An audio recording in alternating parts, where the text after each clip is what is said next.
So our next film is about Paul Gaskell and Theo Pike's exploits in Trout in the Town.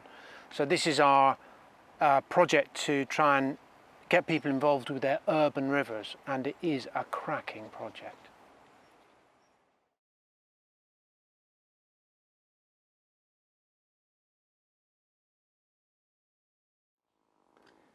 Hi there and welcome to the Trout in the Town segment of today's events. Before me and Theo get too far into the nitty-gritty, what I wanted to show you was just an example of exactly what it is that we're fighting for in the Trout in the Town project.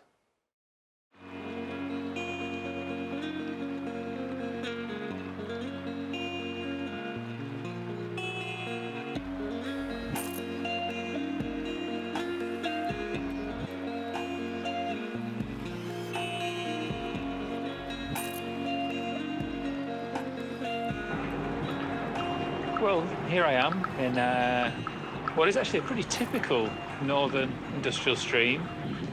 You can kind of tell obviously that it is at least semi-industrial because of the wall behind it, but aside from that, you know, the surroundings once you're down in this river are actually pretty nice. The thing for me, the magic for me about some of these urban streams is that, you know, these days we really should be shifting our expectations from, you know, one of being like absolutely amazed that these kind of streams actually hold trout, to actually shifting that to expect that they should hold trout, because so many of them do. Clearly, with the modifications and the impact on the habitat, they often need a bit of a helping hand. But, you know, water quality has improved to the point these days that we should really have that expectation rather than that hope. That being said, I've literally just pitched up at this section. I saw it whilst driving between appointments, so I've just jumped out. I've nearly always got, you know, a rod in the car with me somewhere, secreted about my person. So I'm just going to have a short session in here and see if I can find any trout. I do know that I've never fished this section before, as I say, I just rocked up, but I do know that there are fish further upstream of a trouty nature. So maybe we'll get lucky here today.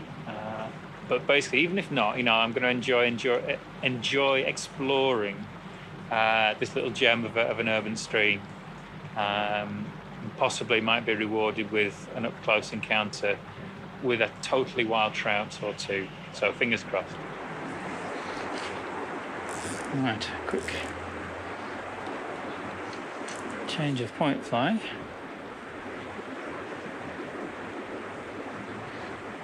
So I've not got long today for a session, so I'm kind of ringing the changes and motoring on through.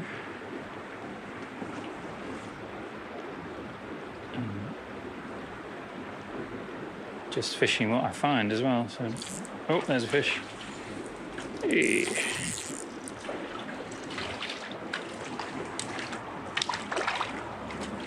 Here we go. Look at that. And the hooks come out in the net.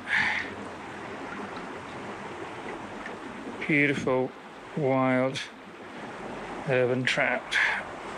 Thanks, fella.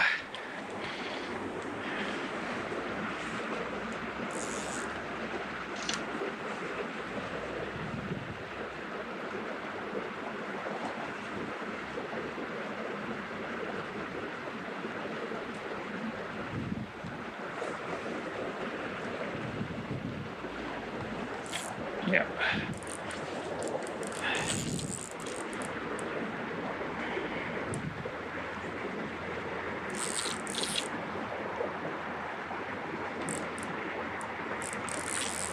Just walking down here a bit if we can.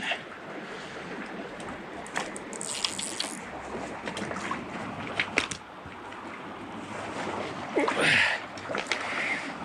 we go. Lovely fish.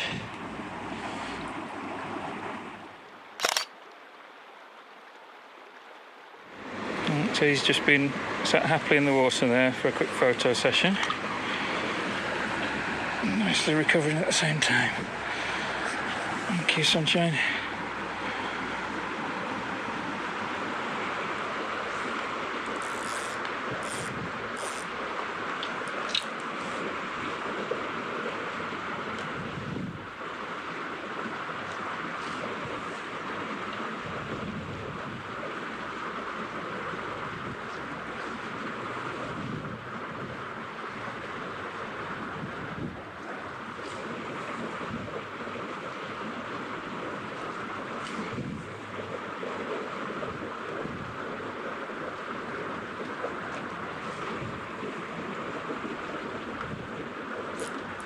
Yep.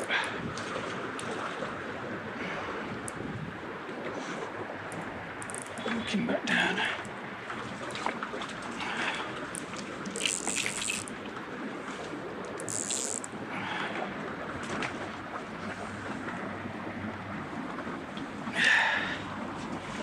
There we go. It's quite a silvery one.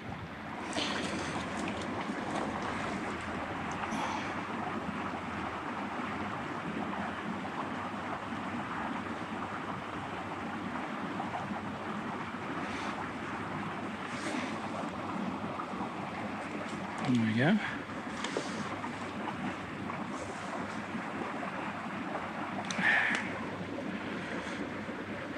Lovely fish.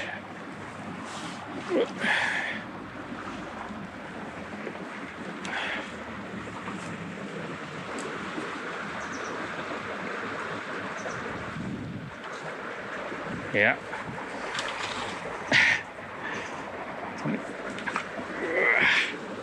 Fighting with a buddler here.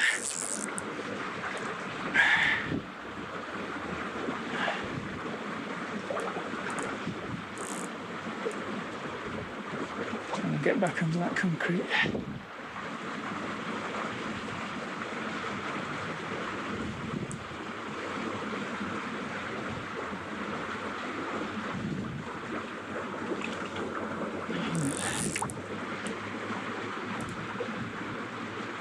Bossing that nice spot at the head of the run there. Getting first pick at most things that come down. Keeping his head down well.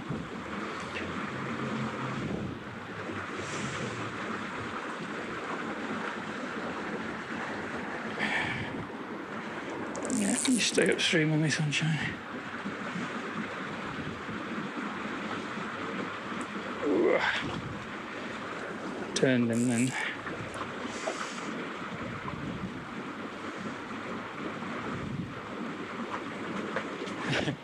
It's going up on the beach.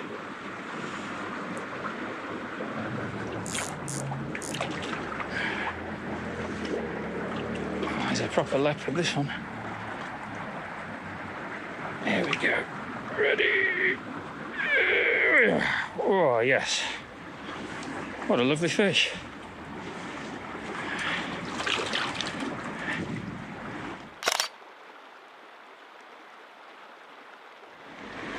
So here he is now, recuperating in the net with his little photo shoot. So he's been kept wet and ventilating nice oxygenated water the whole time.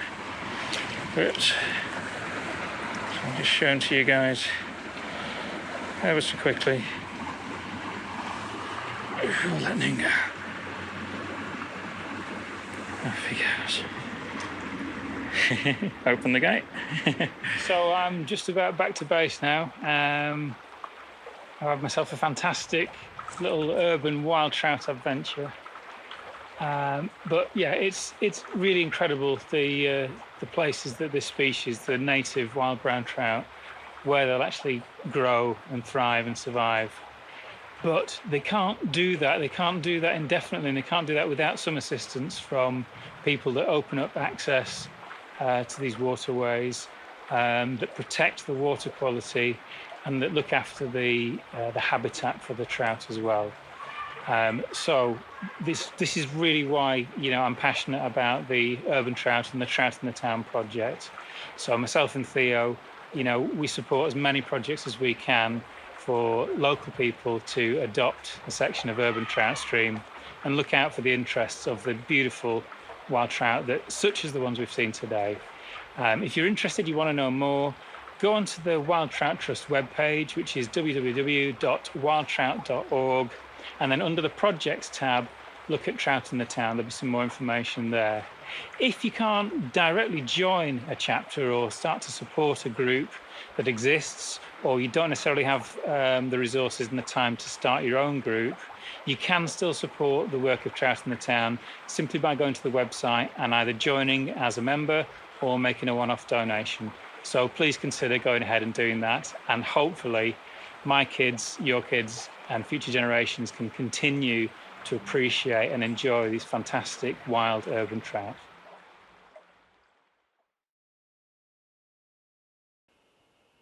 So just to reiterate the little call to action at the end of that piece, if you do feel inspired by just the notion of having wild urban trout in your local streams, don't hesitate to get in touch and use the contact details on the Trout in the Town project page on the Wild Trout Trust website. If you're keeping an eye on social media on today's events, that web address will be put out there repeatedly, so you've no excuse. Theo, how are you doing today? Very well, Paul. Loved that film, and some lovely fish there. And what I thought was really interesting was how you said we ought to be expecting to see trout in urban streams now. We shouldn't be remotely surprised. We ought to be expecting to see them there. But the irony, of course, is that it's often now more likely for us to find healthy populations of wild trout in rivers whose catchments are completely urbanized. So, for example, like the Wandle, where I started all this, and indeed in your urban industrial rivers too, because there are so many problems now with rural and agricultural pressures on our other rivers. It's a huge irony. I think it's absolutely a massive issue, and just the fact that the rural rivers often have impacts inadvertently from angling impacts as well, whether it's through stocking of fertile fish and all sorts of things. But yes. I do think it is about time we shifted our expectations of these things. What I thought we'd also do, if you'll indulge me, Theo, we're going to give a little bit of a whistle-stop tour of where Trout in the Town has been in the past, you jumping on board with the project, and then what we've got in the pipeline coming up as well. So if that sounds like a good idea, I'm going to just jump into a bit of a screen share with us for a second. I love this picture. This is Kat Harborne, a DJ from Radio Sheffield, BBC Radio Sheffield, and she issued a bit of a threw the gauntlet down and suggested that fishing might be a bit dull and boring. So took her out, did some fly fishing, caught some trout and grayling right in the centre of Sheffield there. So that's a lovely little memory, but it's a great indication of, again, that paradox of being able to expect trout and grayling in wild populations self-sustaining in these city centre settings. So a lovely memory, it almost symbolises perfectly what we're about with the project and the work that we do with Trout in the Town. Without further ado, if we look at where we actually came from, the Trout in the Town from the past, if you like. Again, it's necessarily quite a superficial, glance through where it is, but it definitely gives a flavour of what the project's all about. Originally, there was sort of a handful of projects. The Wandle, which we'll be coming back to very soon, and which you've been deeply personally involved with, obviously right from the get-go, even before you're involved with the Wild Trout Trust, at least directly.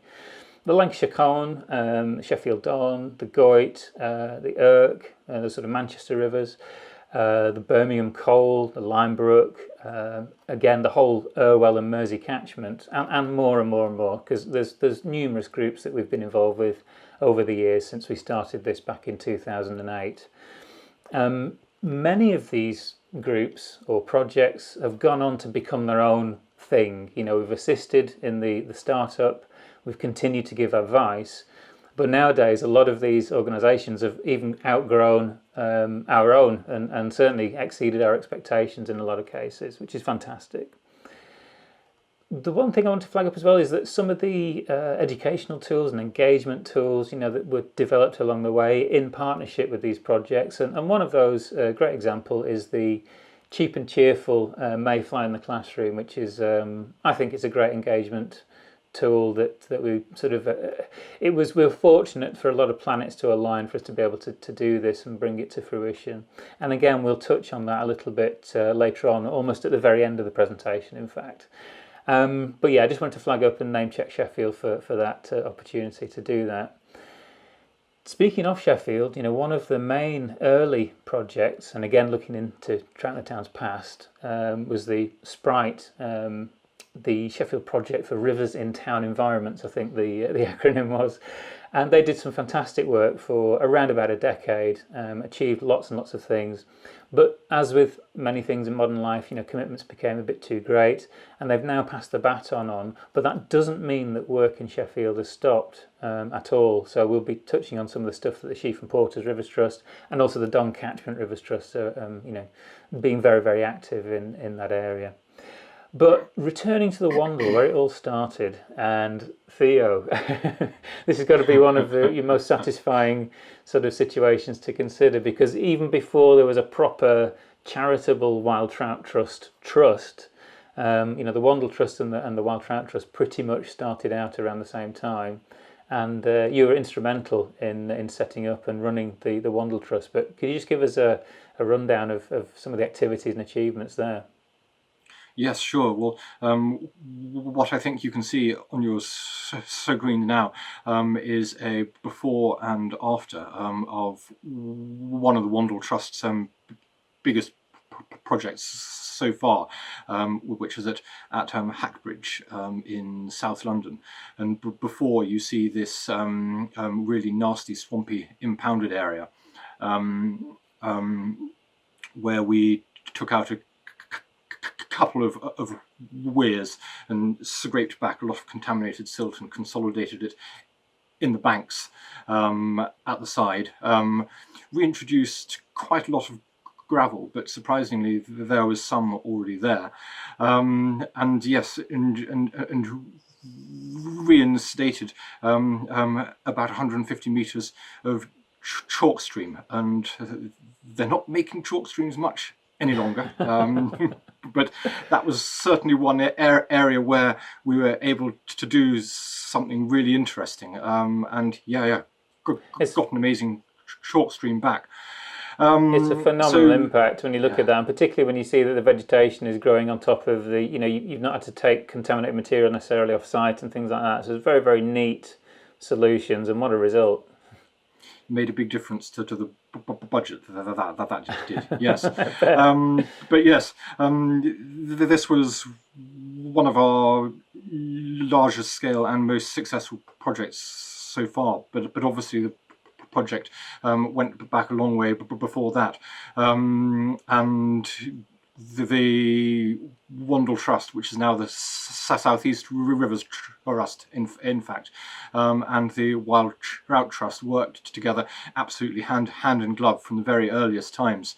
I think it was about 2005 that we first got Vaughan Lewis to come along and do an advisory visit, and he and I walked basically the whole catchment in 2 days, and I think he was a bit exhausted by the end of that, but he produced a really excellent advisory visit report, which gave us the sound foundations for what we've gone on to do since, which involved community cleanups once a month, which continued without fail once a month up until, in fact, the start of the COVID pandemic, where we came to the conclusion that it just wasn't safe any longer. So we'll be rethinking those in due course. Yeah. We ran Trout in the classroom. Of course, yeah. Go on. Which again, it tallies very well with the Mayfair in the Classroom initiative as well. But one of the reasons that I wanted to particularly to flag that up is that the way that the Wandle Trust started and then grew and coalesced around this kind of volunteer group activity and adopting urban streams, that really created the blueprint for the entire Trout in the Town programme. So that was the sort of the gold standard, and that's the standard by which all of the other chapters, as we get these groups going in different parts of the country, that this is where we look to. So you guys really sort of designed the blueprint for it all. So just massive thanks for all their efforts towards restoring that individual river, but also all the benefits that that's brought to other groups as well around the country. But I don't want to give you all the glory, Theo. So, so Yours what I too, want to Paul. do is, and I guess there's, one or two people may have heard the Wandle story before. It's had a little bit of coverage on in various kinds of media, but I wanted to kind of bring that to, as we sort of look from the past and where we came from in Trout in the Town, how that's kind of mingling with what's going on now, and and that sort of transitional period of going from previous achievements to stuff that's going on, currently. For example, a mere 2 years ago, yourself, your good self, actually arrived on board, so that we could get a better local coverage. So I'm based up in the north. You are down in the southwest, of course, now. So we get that opportunity to support, a decent spread of projects, but be within a couple of hours, of travel time to support a lot of these groups. So, obviously, retrospective welcome on board to the project from 2018, and around the similar Great sort fun. of again, I wanted to flag up again this idea that the groups that we work with growing into these big staffed organisations with their own budgets and so on. Was Warren Andrew, taken on board, and the great photograph of you two guys looking seriously windswept and interesting in the River Tame there. Was his favourite, beloved local stretch of urban stream. So yeah, just to sort of to say that obviously these things are now evolving and growing and getting bigger.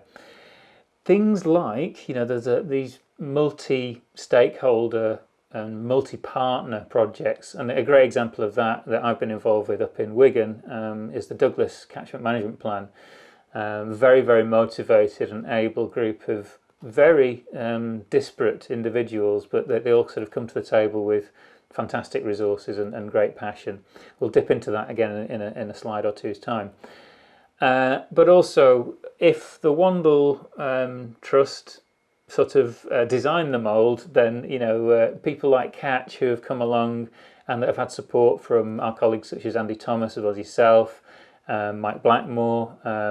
Yes.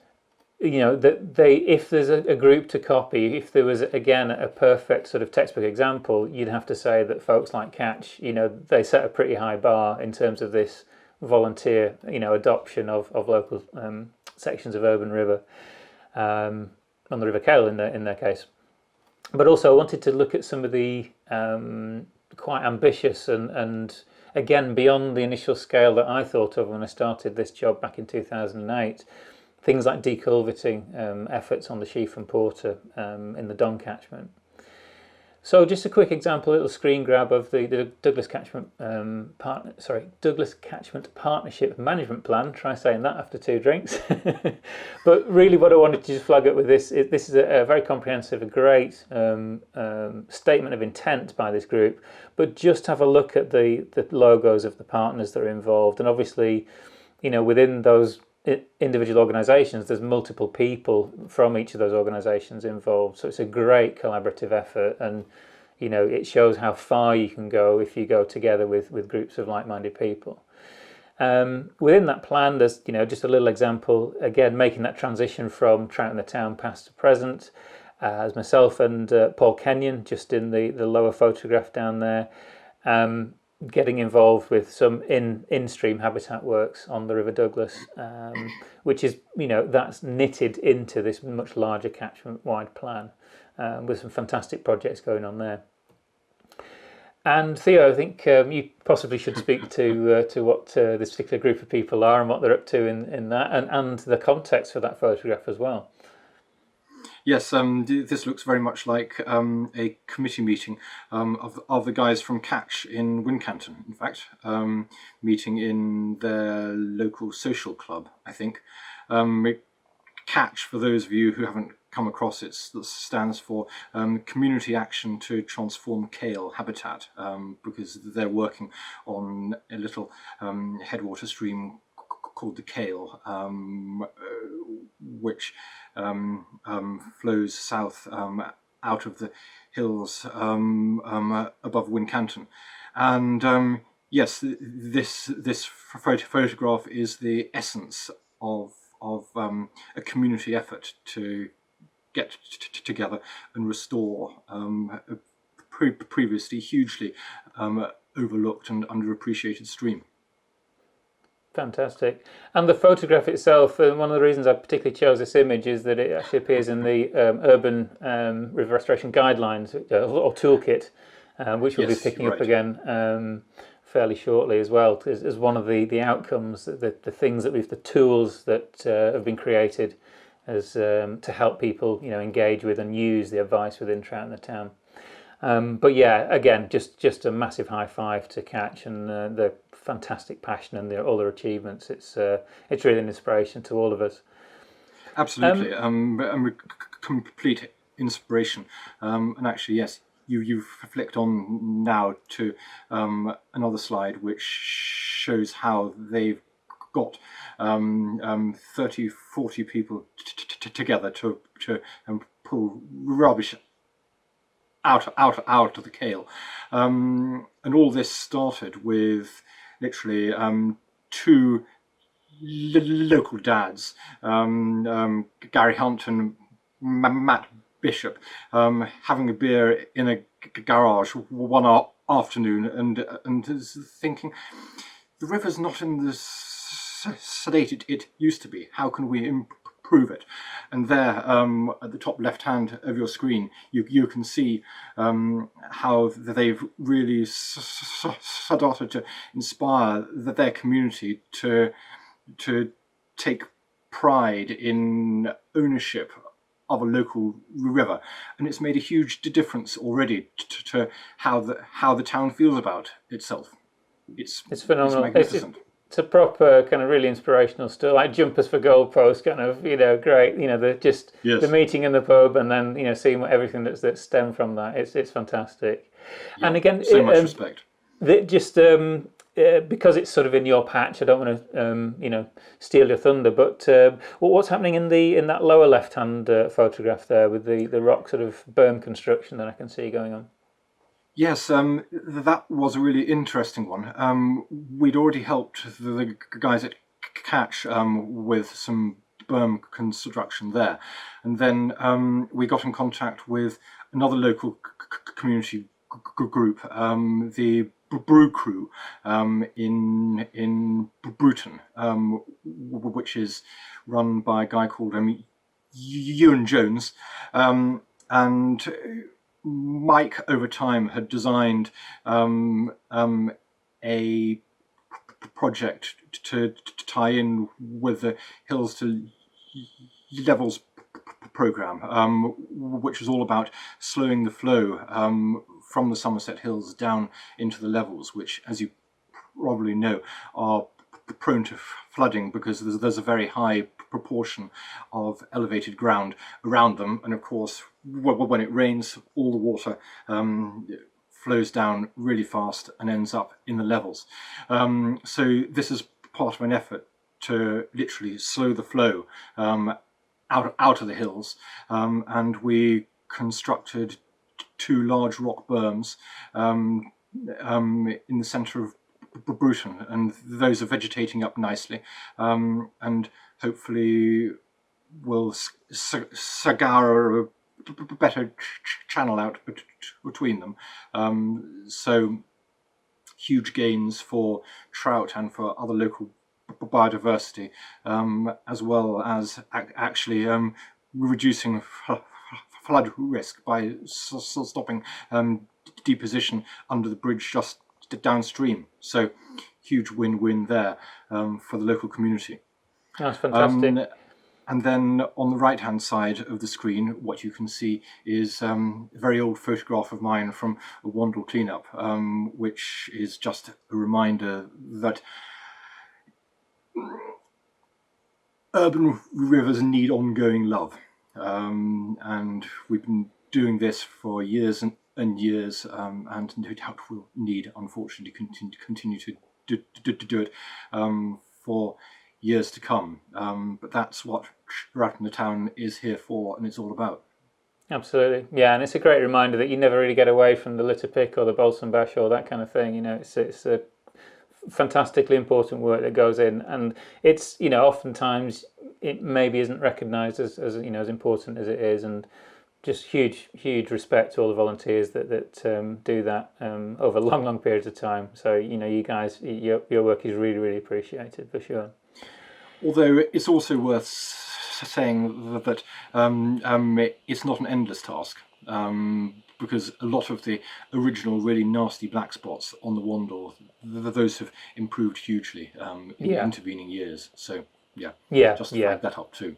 Absolutely, yeah. It's more that the long-term investment in that, and the fact that you'd never completely outgrow it, no matter how big your organisation is. However, it's possible to really significantly improve the lot of these urban rivers. I wanted again, I did mention earlier on that the sort of this transitional phase of works that have been going on and continue to grow into bigger projects, and a great example of that in my mind is some of the stuff that we're seeing coming out of the collaboration around the Sheaf and Porter Rivers Trust. Now, I was fortunate enough to be involved with a project that was set up by largely by collaboration between it sort of stemmed from the Sheffield Waterways Strategy Group, with big involvement from Sheffield City Council, input from the Environment Agency, and then also key members of that Waterways Strategy Group coming together, collaborating with the local college, University Technical College in the centre of Sheffield, and it led to quite a paradigm shift within Sheffield, because nobody had ever dug out a river of that scale quite as close to the city centre, and then achieved the in-channel restoration. So let's just have a quick look at a short edit that I put together. It's just kind of personal footage from like phones and little compact cameras and things, but it tells a fantastic story. So let's have a look at that now.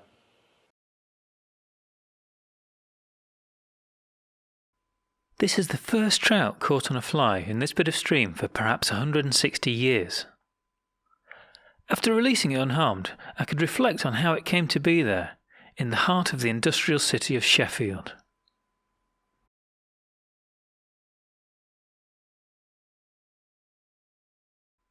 You see, sometime between 1853 and 1891, this whole section of stream was buried in a pipe. Fast forward to 2015, and it was time to dig it out again.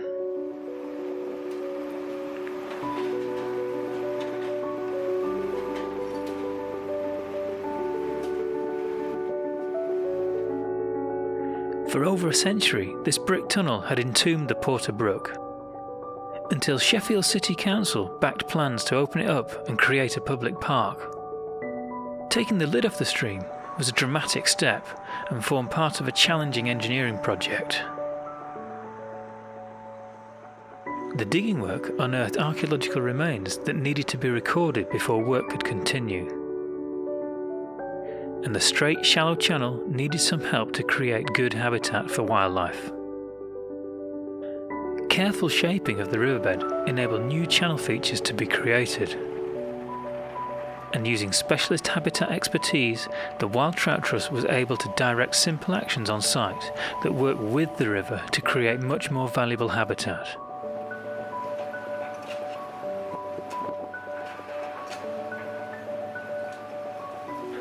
For example, knowing exactly where to pin a tree trunk to the riverbed ensured that the sloping cobble bar features could be retained during high flows.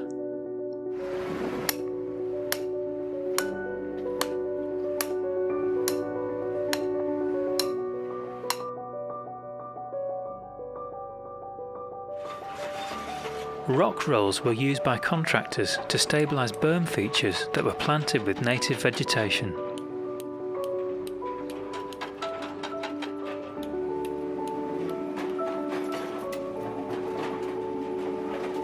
And rock that was excavated on site during the creation of the park was placed into the channel to create diverse flow, bed scour and gravel retention.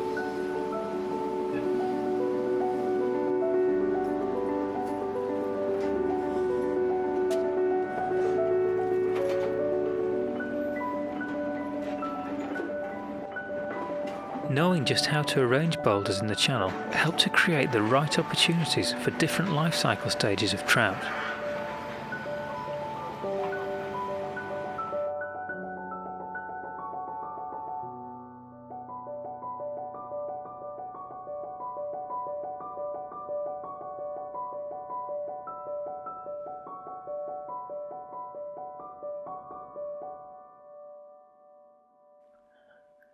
as well as many more species in this urban stream ecosystem.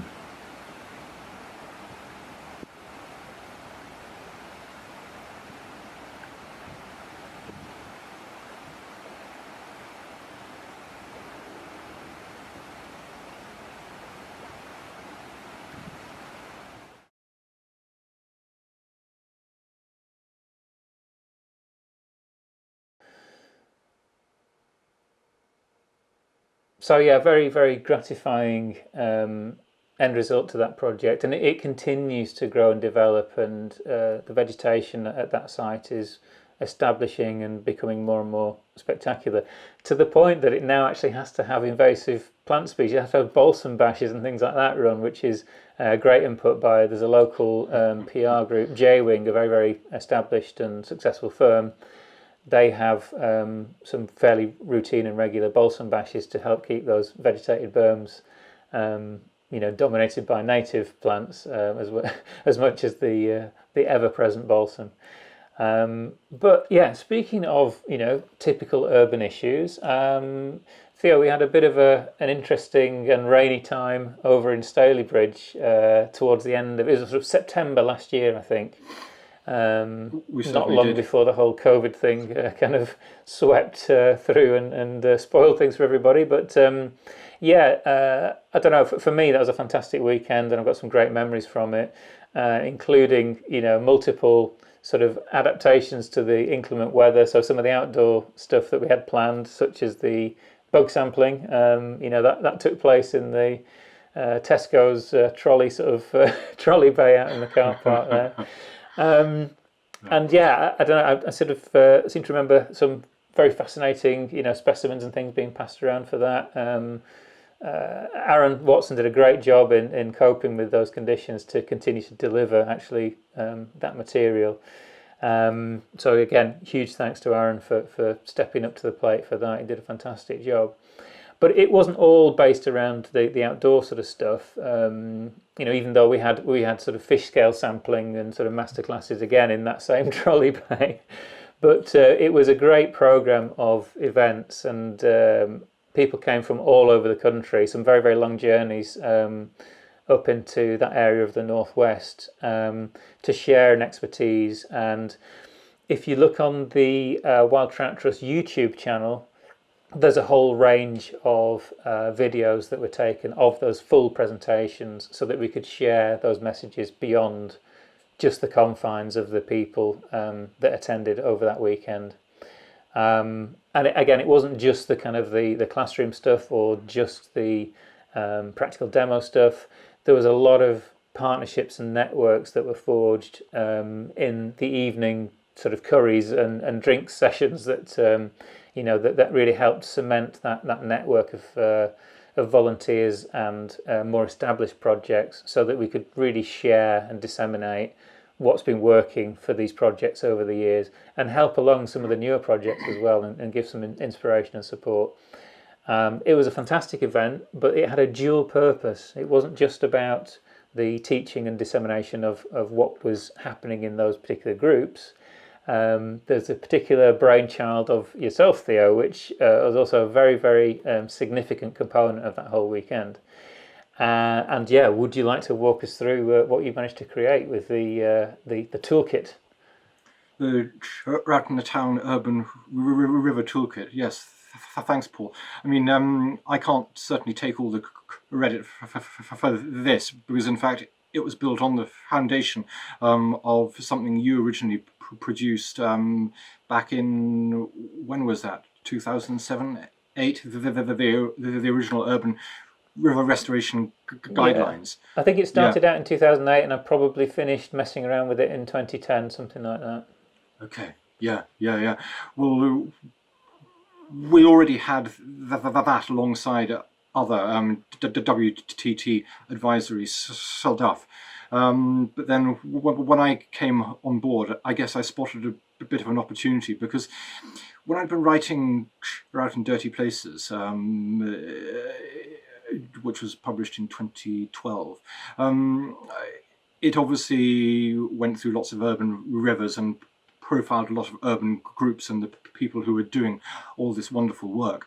But I always had an idea in the back of my head that I'd have liked to have included a bit more of the nitty gritty and the real detail of how you get down and do an urban river restoration project and establish a group from the ground up.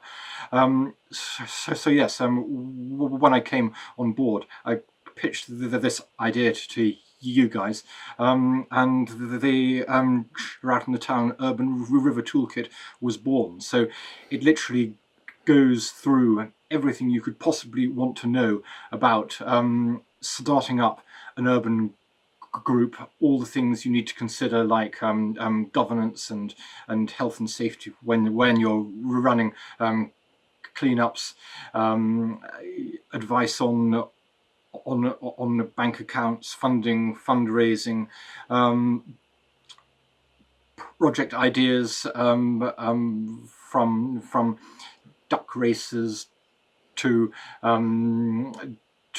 mayfly in the classroom, to riverfly monitoring, to balsam bashing, all the engaging things you can do to get other local people involved and get them looking after their urban stream. Yeah, and you did a phenomenal job on it as well. And I think, as well as as much as the value in the kind of the how-to in-stream stuff, which was largely what I'd sort of put together previously, the way that you remove those barriers to participation by walking people through how you set up the organisation of these things, you really strengthen that, and that's like I say, it just removes the barriers and excuses for people to sort of to remain inactive in a sense. So I think it's a very, very powerful tool, and I think Rebecca did a great job on the design, so it all came out really, really well. On that front, actually, if you're sort of watching this and you kind of fancy, actually checking out what it's all about, we pulled quite a neat trick, which, if I say so myself, the way that we were able to use some of the modern printing technology. We've made a print copy version available via Amazon, but it's print on demand, so we don't have to hold tons of stock that may or may not be sold. So there's an idea and a nod towards efficiency there, and a sort of a responsible use of paper and resources, so that you can go ahead. Obviously, Amazon, it should be available anywhere in the world. Go to your local version of that site and just type in Trout in the Town Urban River Toolkit, and it should come up, and they'll print off a copy and send it to you within a day or two. If, however, again, because we want these lessons to be available to everybody, if the price tag is too much at this point for the print version, you can actually get all the content for free as downloadable PDFs, and again that's available from the Trout in the Town section of the Wild Trout Trust website. So that information is available to anybody who wants it. Of course, if you do purchase a copy of the print version, we get a proportion of royalty from Amazon, so that supports some of our work. So it's an indirect way, if you like, of making a modest donation towards some of the stuff that we do. So definitely, if you fancy that, obviously it is quite nice to have a print version to look at as well. So there are advantages to getting that version. So feel free to check it out, and feel free also to give us feedback on that. And again, our contact details are on the website for you to do that. Moving on and looking to the future now. So those are some of the things that are currently ongoing, but I wanted to pick up on some of the pipeline of stuff that we've got in the offing. For yourself, Theo, there's one or two minor challenges that you might want to pick up on, but again, just three examples of stuff, of pipeline things that are potentially on your own plate. So what are we looking at here? Yes, indeed. Well, here are a couple of examples of things I've discovered since I moved to the West Country. And I mean, you might have been forgiven for thinking that really badly abused industrial rivers were the privilege of the north, but these I've discovered here show slightly otherwise, I guess.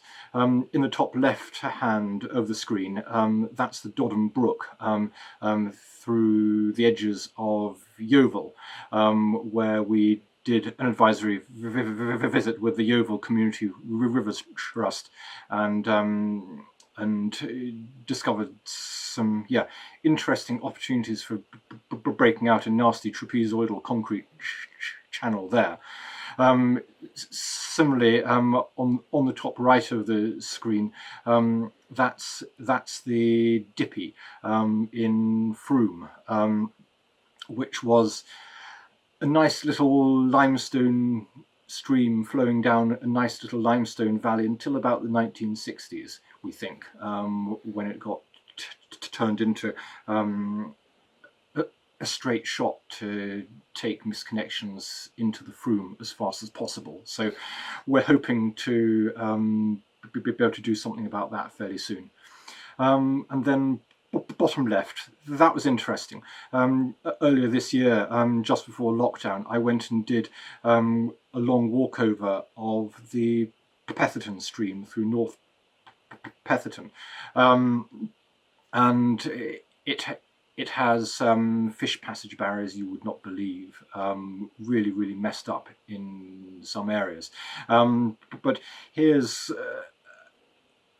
a stretch right in the middle of the town where you can see some real opportunities to make a bit more room for the river, and create a green space that might be accessible and beneficial for the local people in a way that I sort of suspect it isn't at the moment. So lots of things to be done, lots of work in progress, and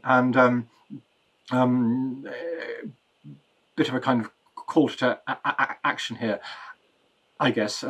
If you live in and around any of these places in the south or southwest of England, and you'd like to help out in the town to develop here, please do get in touch. Yeah, I can only echo that. For any of the things that are showcased today, please feel free to get in touch and add your comments and questions and offers of support are gratefully accepted. For myself, if I actually skip back to this slide here, this is a section of the River Trent, believe it or not, and it is arrow straight and extremely silty and very heavily modified. The project, I mean, again, apologies to all of the pipeline projects that I've got on the boil at the moment. I'd love to talk about all of them, but it would be very remiss of me if I didn't find space to talk about the Sunrise project, because it's such an ambitious and such a large-scale project that spans multiple different activities.